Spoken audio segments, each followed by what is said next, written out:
May mga babaeng sa unang tingin, parang matatag, parang kaya ang lahat.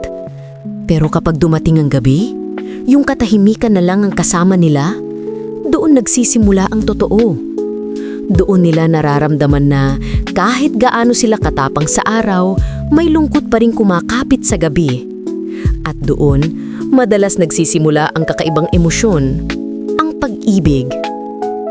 Bakit nga ba parang mas madali para sa babae ang ma-in love kapag malungkot siya?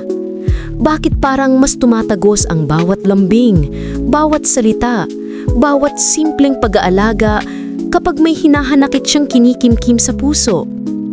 May mga psychologist na nagsasabing kapag malungkot daw ang isang tao, babae man o lalaki, nagiging mas sensitibo siya sa koneksyon. Mas bukas ang kanyang damdamin sa sino mang makakinig, makaintindi o magbibigay ng init sa malamig na pakiramdam ng loob. Pero sa babae, iba ang lalim ng epekto nito. Dahil mula pa pagkabata, tinuruan ang kababaihan na maging mapagtiis. Tahimik kung nasasaktan, gumiti kahit gustong umiyak. At kapag may dumating na isang taong marunong makinig, isang boses na nagsasabing, "Okay lang, nandito lang ako." Para bang bumubukas ang matagal nang nakasarang pintuan sa loob nila. Hindi dahil mahina sila, kundi dahil sa sandaling iyon, pakiramdam nila may nakakita sa kanila. Hindi bilang matapang na babae, kundi bilang isang taong pagod na ring maging matatag.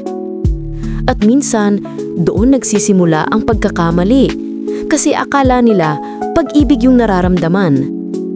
Pero baka sa totoo lang, hinahanap lang nila yung yakap na matagal nang nawala. Ito ang kwento ng maraming babae. Hindi yung fairy tale na may prinsipe, kundi yung tahimik na laban ng mga pusong gusto lang mapansin. At kung minsan, sa gitna ng kalungkutan, ang kamustang galing sa tamang tao ay nagiging simula ng isang damdaming hindi na nila kayang bitawan.